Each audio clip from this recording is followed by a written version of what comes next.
नमस्कार, मी प्रशांत सागवेकर. सर्व प्रेक्षकांना जय महाराष्ट्र. बातमीपत्राची सुरुवात करतोय एका महत्त्वाच्या बातमीनं. दिल्लीमध्ये 27 वर्षांनंतर भाजपाचं कमळ फुललंय. 12 वर्षांच्या आपल्या सत्तेला भाजपाकडून सुरुंग लागल्याचं अरविंद केजरीवाल, मनीष सिसोदिया हे पराभूत झालेले आहेत. भाजपानं दिल्लीचा विजय खेचून आणल्याचं सुद्धा बोललं जात आहे.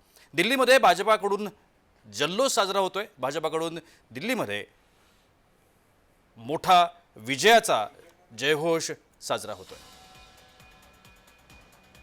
दिल्लीमध्ये भाजपचा विजय झालाय. दिल्ली विधानसभेची निवडणूक पार पडली आहे आणि भाजपाला भरघोस विजय मिळालाय.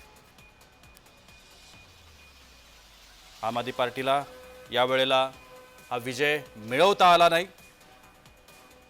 त्या पाठीमागं काय कारणं आहेत, कोणत्या पद्धतीनं ही निवडणूक लढली गेली आणि या सगळ्या संदर्भात सुद्धा महत्त्वपूर्ण माहिती समोर येत राहील. भाजपाची सरशी झालेली आहे. दिल्ली विधानसभेमध्ये जशा पद्धतीनं बातम्या येत होत्या त्या पद्धतीनं हा निकाल लागल्याचं चित्र आपल्या समोर आहे.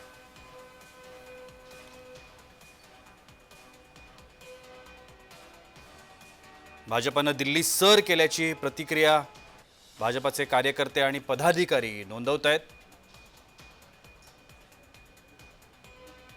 आम आदमी पार्टीला मात्र जे यश मिळवणं अपेक्षित होतं ते यश या निवडणुकीमध्ये मिळवता आलं नाही. जवळजवळ 27 वर्षांनंतरचा हा विजय आहे आणि या विजयाचे खरे शिल्पकार कोण आहेत ते सुद्धा आपल्याला आता काही वेळातच कळणार आहे. हा निकाल आपल्या समोर येतोय. भाजपाची सरशी आहे. आपण निकाल पाहतोय स्क्रीनवरती. भाजपानं 48 जागांवरती आपली विजयश्री खेचून आणली आहे. आम आदमी पार्टीला 22 जागांवरती समाधान मानावं लागलंय. काँग्रेसला मात्र आपलं खातंही उघडता आलं नाहीये. या संपूर्ण निवडणुकीमध्ये भाजपानं, भारतीय जनता पक्षानं निर्विवाद वर्चस्व मिळवलंय. त्यामुळे आता दिल्ली विधानसभेवरती भाजपाचा ध्वज फडकणार आहे. एकूण 70 जागांचे निकाल, त्यापैकी भाजपनं 48 जागांवरती विजय मिळवलाय. आपनं 22 जागांवरती विजय मिळवलाय.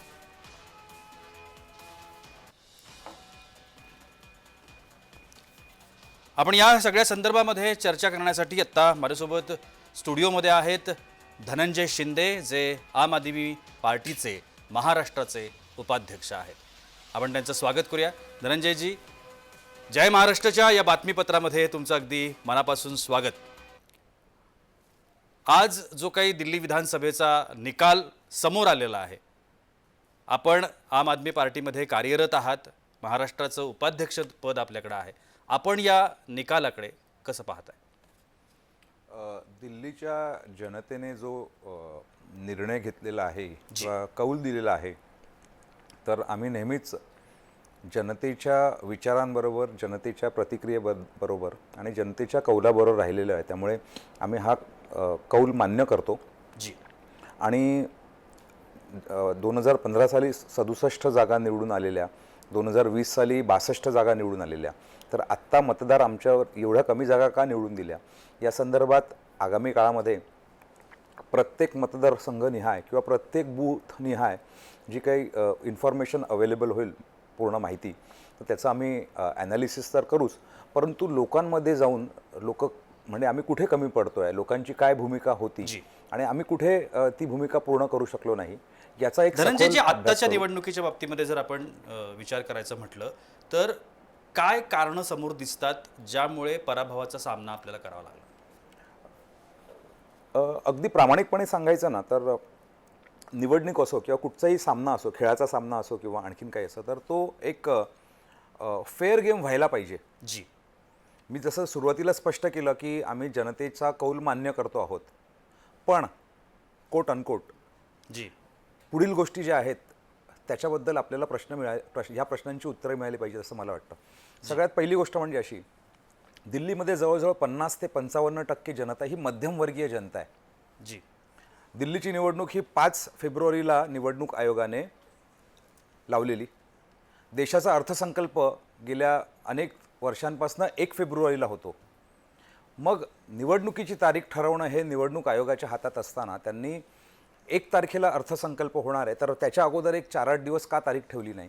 कारण या अर्थसंकल्पामध्ये तुम्हाला माहिती असेल तर 12 लाख पर्यंत ज्यांचं उत्पन्न आहे त्या मध्यमवर्गीयांना 0 कर ठेवण्यात आलेला आहे केंद्रीय इन्कम टॅक्सकडनं, म्हणजे केंद्र सरकारकडनं. जी. आता याच्यामुळे काय झालं की ही घोषणा झाली आणि त्याच्याबद्दल चर्चा व्हायला लागली आणि त्याचा दिल्लीतील मध्यमवर्गीय जनतेवरती, मतदारांवरती प्रभाव पडला की नाही पडला ह्याचं उत्तर आपल्याला मिळालं पाहिजे.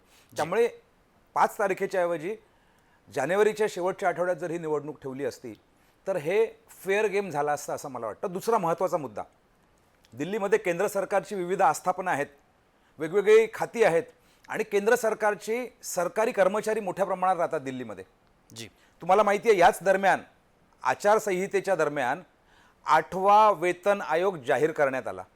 जी. जर या दरम्यान 8वा वेतन आयोग जाहीर केल्यामुळे मला मला मला थोडंसं त्याच्यामुळे ऐका तुम्हाला ना, थोडंसं एक अर्धा थांबवायचं मिनिट फक्त थोडंसं complete थांबवायचं करतो. तुम्हाला संधी देणार, पण थोडंसं थांबवायचं आहे. अजित चव्हाण भाजपचे प्रवक्ते आपल्यासोबत जोडले गेलेले आहेत. अजितजी, बातमीपत्रामध्ये जय महाराष्ट्राच्या स्वागत आहे तुमचं, आणि सगळ्यात महत्त्वाचं अभिनंदन, दिल्लीमध्ये विजयश्री खेचून आणण्यामध्ये तुम्हाला यश मिळालंय. या यशाकडे कसं पाहता? या यशाकडे अतिशय नम्रपणे पाहतो. 28 वर्ष आम्ही यशाची वाट पाहिली दिल्लीमध्ये. जी. मी अत्यंत जबाबदारीने आपल्याला सांगतो, दिल्लीमध्ये प्रचाराच्या वेळेला जेव्हा आम्ही फिरत होतो त्यावेळेला आम्ही आमच्या कार्यकर्त्यांना सुद्धा विचारलं की इतक्या मोठ्या प्रमाणावरती इथं परिस्थिती बदलली, वेगळं सगळं चित्र असताना सुद्धा जी. आपण ज्या निष्ठेनं काम करता त्या निष्ठेला सलाम. आमचे राष्ट्रीय संघटन मंत्री BL संतोषजींच्या मार्गदर्शनाखाली महाराष्ट्रामधनं माजी खासदार, केंद्रीय मंत्री, आम्ही सगळे प्रदेशाचे पदाधिकारी, जी. आम्ही दिल्लीमधल्या मराठी मतदारांना एकत्रित करून भारतीय जनता पक्षाचा विचार त्यांच्यापर्यंत पोहोचवण्यासाठी काम करत होतो. माझे नेते आदरणीय देवेंद्र फडणवीसजींनी देखील या कालावधीमध्ये त्या ठिकाणी भेट दिली. जवळपास 1,500 लोकांच्या सभेला देवेंद्रजींनी संबोधित केलं आणि ते वेगवेगळ्या ठिकाणी गेले. सर, माझी फक्त एक छोटी विनंती, PCR मधनं दुसरा पण आवाज याच्यामध्ये मिक्स होतोय, त्यामुळे मला आपल्याशी संपर्क साधायला अडचण. काळजी का आमची माणसं काळजी घेतील, तुम्ही बोला. तर मोठ्या प्रमाणावरती आम्ही या ठिकाणी काम केलं आणि मला असं वाटतं की इतका जेव्हा गॅप पडलेला असतो जी. त्यावेळेला त्या गॅप मधनं पुन्हा सावरून इतक्या मोठ्या प्रमाणावरती यश मिळवणं खरोखर अवघड असतं. पण याच्यामध्ये हा जो वाटा आहे जी. आमच्या विजयामध्ये, हा दिल्लीकर जनतेचा वाटा आहे. त्याचं कारण असं, निश्चित दिल्लीकर जनतेचा वाटा आहे असं आपण म्हणूया.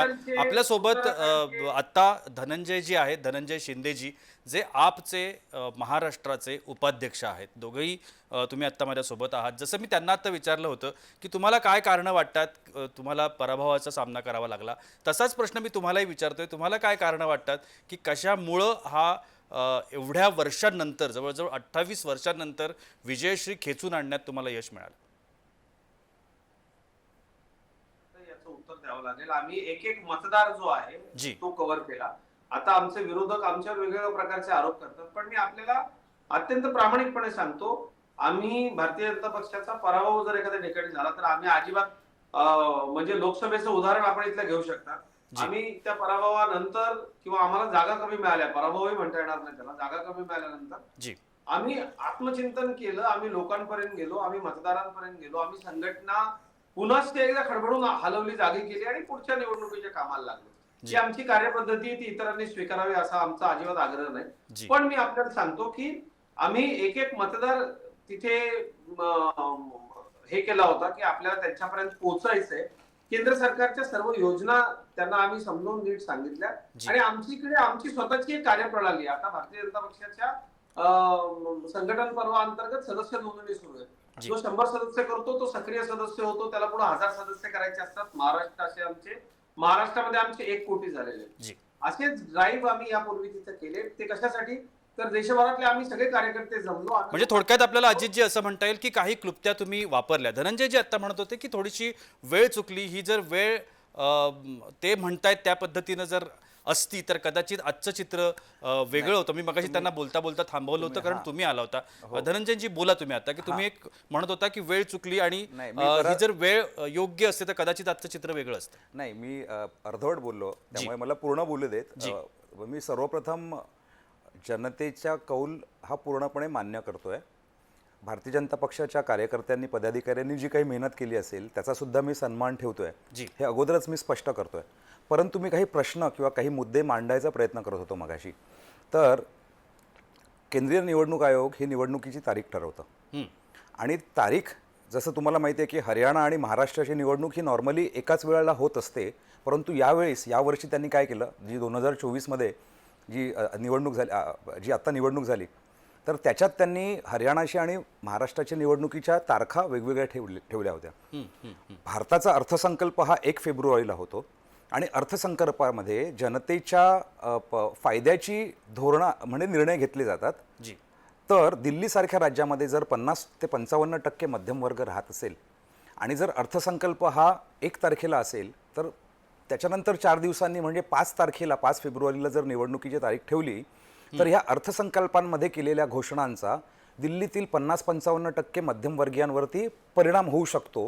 हे निवडणुकी आयोगाला माहिती होतं. अजितजी, हा मुद्दा तुम्हाला पटतो? ते म्हणताय की अर्थसंकल्पाची जी वेळ होती ती जर थोडीशी अगोदर असते तर कदाचित आजचं चित्र अर्थसंकल्पाचा परिणाम झाला मतदानावरती, असं त्यांचं म्हणणं आहे. नाही, मला पूर्ण करू द्यात ना, माझी विनंती आहे. कारण असा एक मुद्दा जर केला ना तर ते पूर्ण होणार नाही. नाही, आपण एक प्रतिक्रिया त्यांची ऐकूया आणि नंतर तुम्ही नाही, तर मला असं म्हणायचंय की जर 1 आठवडा अगोदर म्हणजे अर्थसंकल्पाच्या अगोदर जर ही निवडणूक जर ठेवली असती तर अर्थसंकल्पामध्ये लोकांसाठी ज्या योजना जाहीर केल्या त्याचा मध्यमवर्गीयांसाठी 12 लाखाच्या आत जे आहेत त्यांना 0 टॅक्स आहे.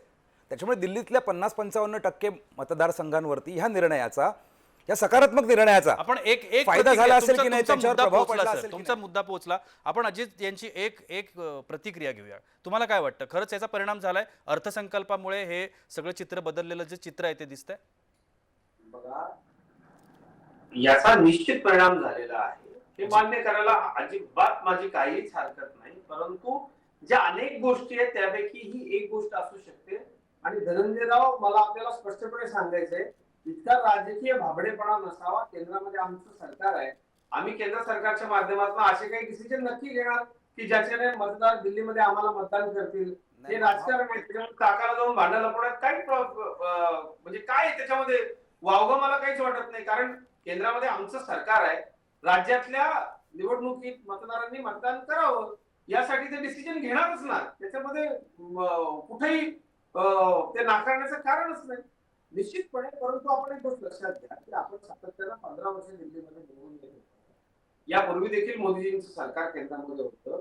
आम्ही असे डिसिजन घेऊन मग त्याच्यामुळे दिल्लीच्या मतदानावरती मागच्या वेळेला, त्याच्या मागच्या वेळेला आणि त्याच्या मागच्या वेळेला काहीच फरक कसा पडला नाही, हा एक प्रश्न आहे. आणि तो याच वेळेला का पडला, हा एक प्रश्न. काय सांगाल धनंजयजी? बोला. 1 मिनिट. 1 फेब्रुवारी रोजी अर्थसंकल्प मांडायचा हा निर्णय 2020च्या नंतर घेण्यात आलेला आहे. त्यामुळे त्याच्या मागच्या अगोदर किंवा त्याच्या अगोदरच्या वर्षी हा मुद्दा गैरलागू ठरतो. आणि मला सांगायचं काय आहे, मी भारतीय जनता पक्षाबद्दल बोलतच नाहीये. तुमच्या हातात सत्ता आहे, तुम्ही निर्णय घेताय, त्याप्रमाणे ते इन्फ्लुएन्स करायचं, तुम्ही फायदा करून घ्यायचा प्रयत्न करतच आलेला आहात. परंतु मी केंद्रीय निवडणूक आयोगाबद्दल म्हणतोय. 1 तारखेला जर अर्थसंकल्प असेल तर त्याच्या अगोदर 2 दिवस त्यांनी जर दिल्लीची निवडणूक लावली असती तर it would have been a fair game. ही निरपेक्ष निवडणूक असती असं मला म्हणायचं तुम्हाला या निमित्ताने. केजरीवालांवरती जे आरोप झाले, केजरीवालांना तुरुंगात जावं लागलं आणि त्यानंतर जो काही सगळा आपण दिल्लीतला जो काही राजकीय ज्या काही चर्चा होत्या आपण सगळ्यांनी बघितल्या, या सगळ्याचा परिणाम या निवडणुकीवरती झाला असं म्हणायचं आहे आपल्याला? नाही, गंमत आहे का ना. काय झालं की 2015ला आपण 70 पैकी 67 आपले आमदार निवडून आले आणि त्यावेळेस जी आपण प्रॉमिसेस दिलेली तर ती सगळी प्रॉमिसेस बऱ्यापैकी आपण पूर्ण केली. आणि म्हणून 2020 साली दिल्लीत 70 पैकी 62 आमदार आपले निवडून आले. आता आम आदमी पक्षाची भूमिका काय आहे की बाबा काम की राजनीती.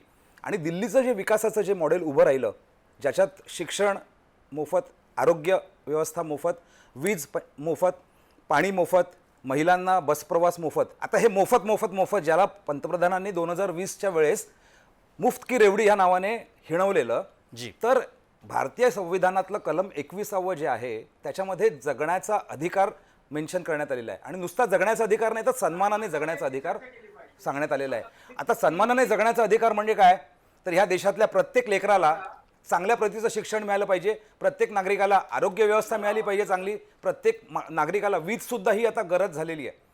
पाणी सुद्धा ही मूलभूत गरज आहे. नाही. तर दिल्लीतल्या सरकारने काय केलं की मला ह्या आवडतं सर, संविधानिक चौकटीमध्ये संविधानिक मूल्यांचा वापर करून त्याप्रमाणे निर्णय घेतले. कारण सन्मानाने जगण्याची व्यवस्था निर्माण करणं ही सरकारांची जबाबदारी असते. आणि याच्या विरोधात मी पूर्ण करू दे का? आता मला पूर्ण करू देत. तुम्ही बोलत असताना बोललो का मी अजितराव? नाही तर तुम्ही बोला, मी बोलत नाही. मग आयदर यू स्पीक और आय स्पीक. मला पूर्ण करू देत ना, पूर्ण करू देत ना मला. मग तुम्हाला जे पाहिजे ते बोला. तर काय झालं की या गोष्टींमुळे ना की दिल्लीच्या मतदार 2020 मध्ये मी स्वतः जवळजवळ 2 महिने होतो दिल्लीमध्ये. दिल्लीचे मतदार हे आम आदमी पक्षाचे प्रचारक झाले. कारण त्यांनी बघितलं की अरे माझं लेकरू आंतरराष्ट्रीय दर्जाच्या शाळेमध्ये शिक्षण घेत आहे.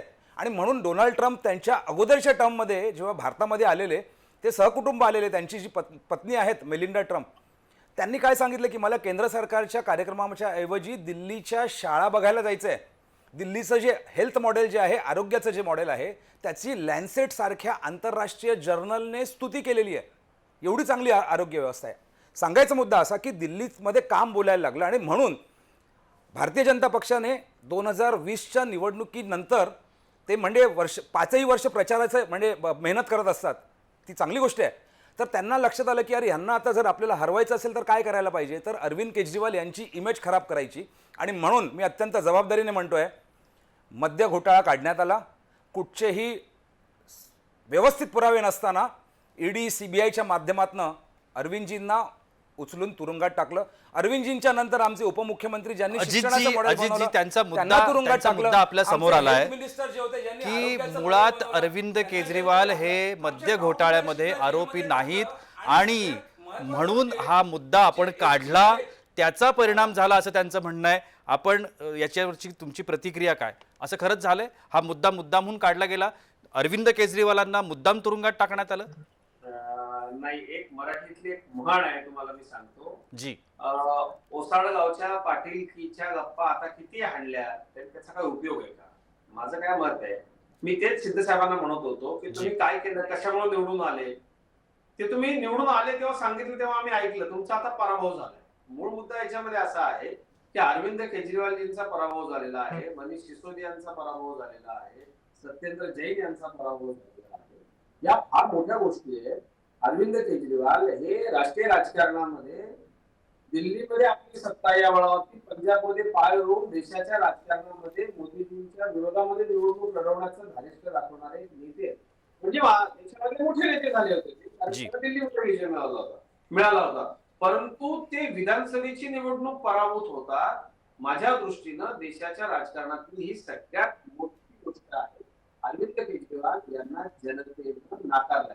राजकारणामध्ये एका पराभवानं कोणी संपत नसतो, पण आप सारखं या ठिकाणी तिसऱ्या निवडणुकीत पराभूत झाले. पराभूत का झालं याचं आज विश्लेषण झालं पाहिजे असं मला. एक अजितजी एक वेगळा मुद्दा थोडासा या निमित्तानं जो लक्षात येतोय आपल्या, की इंडिया आघाडीच्या बाबतीमध्ये जर आपण म्हटलं तर या निवडणुकीमध्ये इंडिया आघाडी फार कुठे सक्रिय झालेली आपल्याला पाहता आली नाही दिल्लीच्या या विधानसभेच्या निवडणुकीमध्ये. त्याच्या आधीचा जर आपण सगळा विचार केला तर त्यांनी अखिलेश यादव वगैरे या सगळ्यांनी आपला पाठिंबा दिलेला होता, ते आपण सगळ्यांनी बघितलं. मात्र ज्या पद्धतीनं सक्रियपणे ते हवे होते ते दिसले नाहीत, त्याचाही परिणाम आपल्याला या ठिकाणी जाणवला असं म्हणता येईल. मला प्रश्न आहे जी. बघा, इंडिया आघाडी जी होती, इंडिया आघाडी ही लोकसभेच्या निवडणुकीपुरती मर्यादित होती. म्हणजे लोकसभेच्या निवडणुकीसाठी सगळे एकत्र आले आणि इंडिया आघाडी बनवली. आणि म्हणून महाराष्ट्रात जी निवडणूक झाली ती इंडिया आघाडी नाही तर महाविकास आघाडी या नावाने ती निवडणूक लढली. त्यामुळे इंडिया आघाडीची स्थापना उद्देश वगैरे लोकसभेपुरता मर्यादित होता. विधानसभेच्या वेळेस ते घटक पक्ष जे आहेत तर ते स्वतः निर्णय घेऊ शकत होते. ते कशाला मला सांगा, अजितदादांची राष्ट्रवादी काँग्रेसला दिल्लीमध्ये 0.3% वोट मिळालेला आहे. सगळ्या उमेदवारांची डिपॉझिट जप्त झालेली आहेत. ते महायुती म्हणून नाही लढले ना ती निवडणूक. तर भाजप आणि राष्ट्रवादी काँग्रेस सुद्धा सेपरेट लढलेली आहे ती निवडणूक. त्यानुसार दिल्लीत काँग्रेस आणि आम आदमी पक्षसुद्धा सेपरेट निवडणूक लढली. जी. त्यामुळे प्रत्येकाची आणि प्रत्येकाला निवडणूक लढवून स्वतःची पक्ष संघटना वाढवायची, स्वतःची जी काही विचारधारा आहे ती नक्कीच जनतेपर्यंत आपण पोहोचवायचा आपण अधिकार आहे. अंतिम टप्प्यामध्ये आहोत. आपण एक अजित यांची प्रतिक्रिया घेऊया. अजितजी, या संपूर्ण निवडणुकीवरती आणि आता पुढच्या वाटचालीकडे तुम्ही सगळेजण कशा दृष्टीनं पाहताय आणि आता कुठले महत्त्वाचे मुद्दे वाटतायत दिल्लीकरता? नाही, आता इंडिया आघाडीनं असंच वेगळं लढावं, आमच्या शुभेच्छा आहेत. आम्हाला खूपच आनंद वाटला. जी. त्यांची ताकद प्रत्येकाची अशी इंडिव्हिज्युअली वेगवेगळी वाढली पाहिजे. ओमर अब्दुल्लाने एक ट्विट केलंय, फक्त ते आज कार्यकर्त्यांनी आणि नेत्यांनी पाहावं अशी माझी त्यांना विनंती. पण आमच्या त्यांना वेगळं लढण्यासाठी खूप मनापासून शुभेच्छा आहेत. जी. इंडिया आघाडीनं नक्कीच. वेगवेगळंच लढलं पाहिजे, त्यात आमचाच फायदा आहे. नक्कीच नक्कीच नक्कीच नक्कीच तुम्ही खूप आता दिल्लीमध्ये- खूप छान पद्धतीनं तुम्ही दोघंही सहभागी झालात. आपापली मतं तुम्ही नोंदवलीत आणि या बातमीपत्रामध्ये तुम्ही दोघं जण वेळात वेळ काढून सहभागी झालात, त्यासाठी अगदी मनापासून दोघांचेही धन्यवाद.